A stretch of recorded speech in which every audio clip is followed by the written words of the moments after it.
Doctor صاحب 27 جون 2025 کو وزارت خارجہ کی پریس کانفرنس میں پاکستان کے نائب وزیر اعظم اسحاق ڈار نے کہا ہے کہ ہم اسرائیل کو تسلیم کرنے کے لیے تیار نہیں ہیں جب تک کہ وہ فلسطین کے مسئلے میں 2 ریاستی حل قبول نہ کیا جائے. تو اس پہ آپ کا کیا خیال ہے کہ یعنی کہ اگر فلسطین کا 2 ریاستی حل اسرائیل قبول کر لیتا ہے یا امریکہ قبول کر لیتا ہے, کوئی ٹاکس ہوتی ہیں اور اس میں کوئی آپس میں سیٹلمنٹ ہوتی ہے اور فلسطین کو چھوٹا موٹا ٹکڑا دے دیا جاتا ہے کہ وہ اس کو اسٹیٹ کے نام پر اس کو قبول کر لیں, تو کیا اٹس اوکے پاکستان اس کو اسرائیل کو قبول کر لے اور ابراہیم ریکارڈ کا حصہ بن جائے؟ یہ میں سمجھتا ہوں کہ اس صدی کی سب سے بڑی خیانت ہونے جا رہی ہے, اور یہ خیانت مسلمان حکمران کرنے جا رہے ہیں. مسلمانوں کے جو حکمران ہیں اس ٹائم پہ وہ یہ کرنے جا رہے ہیں. اس کو ذرا سمجھنا پڑے گا. 2 اسٹیٹ سولوشن سے مراد کیا ہے؟ 2 اسٹیٹ سولوشن سے مراد یہ ہے کہ آپ اسرائیل کی ناجائز نجس ریاست کو تسلیم کر رہے ہیں. اور آپ کس بیسس پہ تسلیم کر رہے ہیں؟ آپ اس بیسس پہ تسلیم کر رہے ہیں کہ وہ وہاں پہ مسلمانوں کو, فلسطین کے مسلمانوں کو 2 چھوٹے چھوٹے ٹکڑوں کے اوپر, ایک جس کو ویسٹ بینک کہتے ہیں, دوسرا جس کو غزہ کہتے ہیں. غزہ کی آپ کو بتایا تھا اسلام آباد کیپٹل ٹیریٹری سے بھی چھوٹا علاقہ ہے, پوری دنیا اب جان چکی ہے. ان کے اوپر آپ ان کو ایک نام نہاد ریاست قائم کرنے کی بات کریں. کوئی ریاست نہیں ہے, ریاست ایسی ہوتی ہی نہیں ہے. ریاست اس کو نہیں کہتے ہیں جس کا کنٹرول, جس کا ان اینڈ آؤٹ, جس کے پانی کا کنٹرول, جس کے بجلی کے کنٹرول, جس کے ایئرپورٹس نہ ہوں, جس کے پاس اسلحہ رکھنے کی اجازت نہ ہو. وہ ایک میونسپل کمیٹی ہے جو کہ اصل میں کچرا اٹھانے کا کام کرے گی اور چند اور چیزیں کرے گی. اس حد تک کہ اس کا جو ایجوکیشنل کریکولم ہے وہ بھی اسرائیلی تیار کر کے بیٹھے ہوئے ہیں تاکہ اس کے اندر وہ چیزیں نہ پڑھائی جا سکیں جو کہ مسلمان بچوں کے اندر دوبارہ سے وہ حریت کا کانسیپٹ لے کے آئیں. تو پلیز اس کو سمجھیں کہ it sounds very good Pakistan کے لوگوں کے لیے, خاص طور پہ کیونکہ ہم بھی ایک 2 ریاستی حل کے نتیجے میں وجود میں آئے تھے. لیکن پاکستان کو دیکھیں کہ کیا چیز, اور پاکستان جو ہے اس کی ریالٹی یہ تو نہیں تھی کہ کوئی جو ہے اوپر آ کے قابض ہے اور اس نے مسلمانوں کے علاقے کے اندر اپنی ایک ریاست اسٹیبلش کی ہے. یعنی اگر ایسا ہوتا کہ اس ٹائم پہ یہاں پہ برٹشرز ہوتے اور برٹشرز اپنی ایک بہت بڑی ریاست بناتے اور ہمیں کہتے اس کو قبول کر لو اس لیے کہ ہم آپ کو ایک چھوٹا سا علاقہ دے رہے ہیں رہنے کے لیے, تو یہ بالکل خیانت ہے. انفارچونیٹ بات یہ ہے کہ بے تحاشا آج کے مسلمان سمجھتے ہیں کہ because there is no other solution possible, this is the best we can get. تو ان مسلمانوں کو میں کہنا چاہوں گا کہ دیکھیں یہ محرم کا مہینہ چل رہا ہے, ٹھیک ہے, آپ نے آج شاید محرم کے اس میں روزہ رکھا ہو.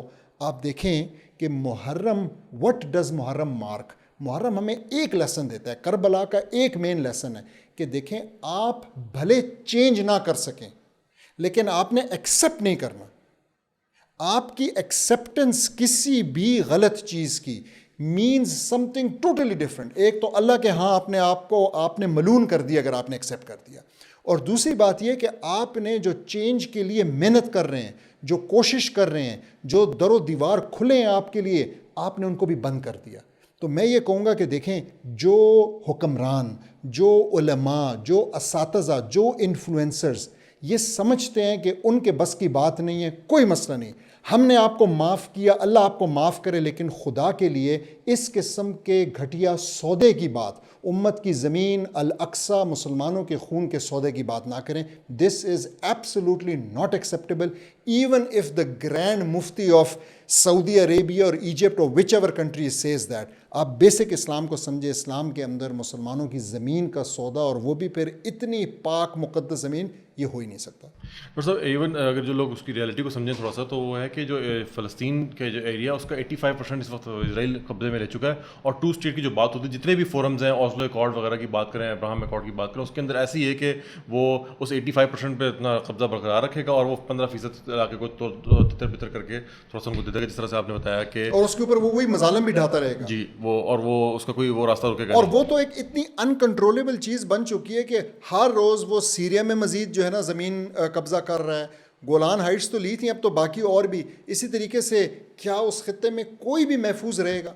تو میں پھر کہوں گا, لیکن ہمارا پوائنٹ یہی ہونا چاہیے کہ بھئی ہمیں اسلام اجازت ہی نہیں دیتا. اس لیے جو 1947-48 میں ہوا تھا, جو یونائٹڈ نیشنز کی آپ کہہ لیں ملی بھگت سے جو برٹشرز نے کیا تھا، جس کو کہ پھر بعد میں امریکنز نے اڈاپٹ کیا، ہم مسلمان اس سٹیپ کو مانتے ہی نہیں ہیں، اور پوری دنیا میں کوئی نہیں مانتا، یہ دنیا کا قانون ہی نہیں ہے. لیکن بہرحال ہم مسلمان چاہے دنیا مان بھی لے ایسی کسی چیز کو، ایسے کسی اقدام کو جب ہمارے خلاف ہوتا ہے تو وہ بڑے تیز ہوتے ہیں ماننے میں، ہم کبھی بھی نہیں مانیں گے. اور ہمارا میسج یہی ہے کہ یہ نہ کریں، یہ بہت بڑی خیانت ہوگی. اللہ سبحانہ تعالیٰ کسی کو معاف نہیں کرے گا. آپ ان لوگوں کی مثال دیکھیں جو کہ جانتے تھے کہ وہ شہید ہو جائیں گے، ان کے بچے، ان کے خاندان مٹ جائیں گے، وہ پھر بھی کھڑے رہے. ٹھیک ہے. اور آج الحمدللہ مسلمانوں کو کوئی ایگزسٹینشیل کرائسس نہیں ہے، اسلام کو کوئی ایگزسٹینشیل کرائسس نہیں ہے. ہم کوئی ختم نہیں ہونے والے، نہ ہمیں کوئی ختم کر سکتا ہے. ہمارے پاس اتنے الحمدللہ نمبرز ہیں، ہماری اتنی وسیع امت ہے، ہمارے اتنی ملٹری پاور ہے، ہمارا اتنا بڑا فٹ پرنٹ ہے، ہمارے پاس اتنی لینڈ ہے.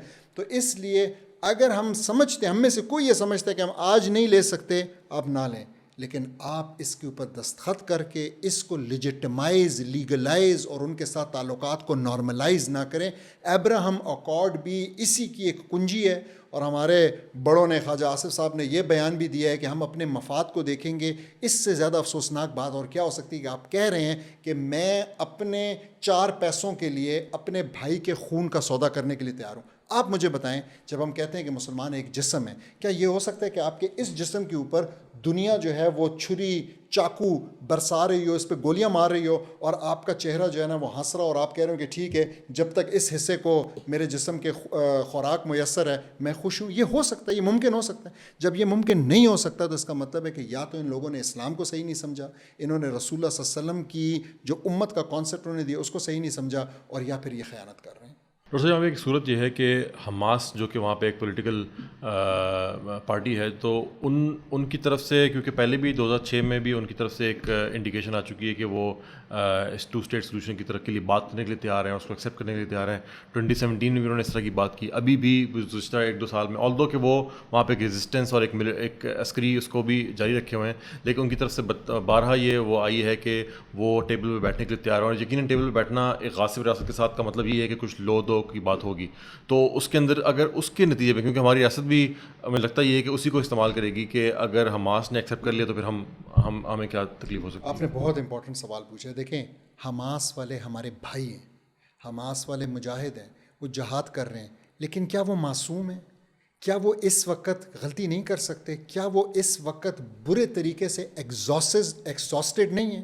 کیا ان کے ساتھ سب نے خیانت نہیں کی، جس خیانت کے نتیجے میں وہ مزید انڈر پریشر فیل کر رہے ہیں اور ایسی غلطی کر سکتے ہیں؟ کیا ہم نے ایسی غلطی طالبان کو کرتے ہوئے نہیں دیکھی ہے، جنہوں نے 20 سال جنگ لڑی اور 20 سال کے بعد انہوں نے پھر یہی غلطی کی، اور اس غلطی کا خمیازہ آج ان کو بھگتنا پڑ رہا ہے، اور اب ان کو ہلکے ہلکے سمجھ آ رہی ہے، اور اب وہ بالکل جو ہے نا اسی طریقے سے سیکولرائزیشن کی طرف جا رہے ہیں. اسلامی جماعتوں کے اوپر پابندی لگا رہے ہیں، ان کے انفلوئنس کو ایکسیپٹ کر رہے ہیں، ان کی منتیں کر رہے ہیں کہ ہمیں تسلیم کر لو. اور ان کو بھی اب یہی نارملائزیشن کا جھانسا دے کہ آج ان کو، کل ان کو روس نے جو ہے وہ تسلیم کر لیا، کل ایک اور ملک کرے گا، اور یہ جھانسا دے کہ آپ ان کو جو ہے نا نارملائزیشن کی طرف لائیں گے اور اس ورلڈ آرڈر کا حصہ بنائیں گے. اصل بات یہ ہے کہ ہم اس ورلڈ آرڈر کا حصہ بن ہی نہیں سکتے. اس ورلڈ آرڈر، اس گیم کو، جو گیم رگڈ ہے، جس کے اصول وہ بناتے ہیں، اپنی مرضی سے چینج کرتے ہیں، ہم نہیں کھیل سکتے. تو آپ نے بات درست کی، وہ ہمارے بھائی ہیں، لیکن وہ اس میں اگر ایسا کریں گے، اور جب انہوں نے ایسا کہا اور کیا، انہوں نے غلطی کی، ان کو یہ نہیں کرنا چاہیے. اللہ ان سے اس غلطی کو معاف کرے، کیونکہ میں پھر کہوں گا وہ ایگزاسٹڈ ہیں. انہوں نے یہ سارا جو نقصان ہے، جو سارا خمیازہ ہے، میں نے اور آپ نے تو نہیں بھگتا، انہوں نے بھگتا ہے، ان کے گھر والوں نے، ان کے خاندان والوں نے بھگتا ہے. تو ان کی طرف سے اگر ایسی کوئی کمزوری کی بات آتی ہے تو ہم سمجھ سکتے ہیں، لیکن ہماری طرف سے، ہمارے ممالک کی طرف سے جو ایک چیز صرف ایکسیپٹیبل ہے وہ یہ کہ ہم فل سپورٹ ان کے لیے اناؤنس کریں اور فل سپورٹ یہاں سے بھیجیں. اور وہ فل سپورٹ جو ہے کوئی ڈپلومیٹک سپورٹ کی میں بات نہیں کر رہا، میں عسکری سپورٹ کی بات کر رہا ہوں. ڈاکٹر صاحب، میں خیال ہماری آڈینس کو یہ یقیناً یہ پوائنٹ کلیئر ہوا ہوگا، اور میں اس میں ریکویسٹ کرنا چاہوں گا کہ اس نقطے کو لے کر وہ ضرور آگے بڑھیں، اور کہ یہ جو 2 اسٹیٹ سولوشن کا جو سولوشن ہے یہ امت مسلمہ کے لیے بالکل بھی ایکسیپٹیبل نہیں ہے.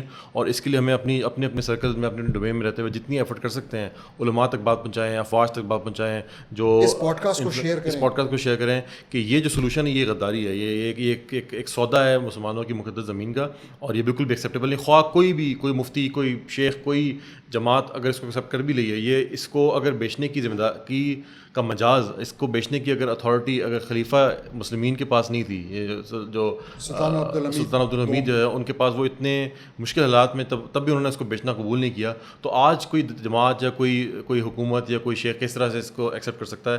تو جو ہماری جو وہ ہے لیڈرشپ، اس نے اگر اس طرح کی اسٹیٹمنٹ دی ہے تو اس کا مطلب ہے یہ بہت خطرناک بات ہے کہ وہ اس طرح کا ارادہ رکھتے ہیں. ہمیں 1000 سال مزید الاقصی قابض ہاتھوں میں پھر بھی قبول ہے، کیونکہ یہ شرع کے مطابق ہے. ہم لڑتے رہیں گے، نہیں لڑیں گے تو گناہ گار ہوں گے، لیکن ہمیں یہ قبول نہیں ہے کہ ہم آرام سے بیٹھے ہوں اور ہم جو ہے نا اس کا سودا کر لیں. یہ سمجھنے کی ضرورت ہے امت کو، ان دونوں چیزوں میں بہت بڑا فرق ہے. جی جزاک اللہ، تھینک یو.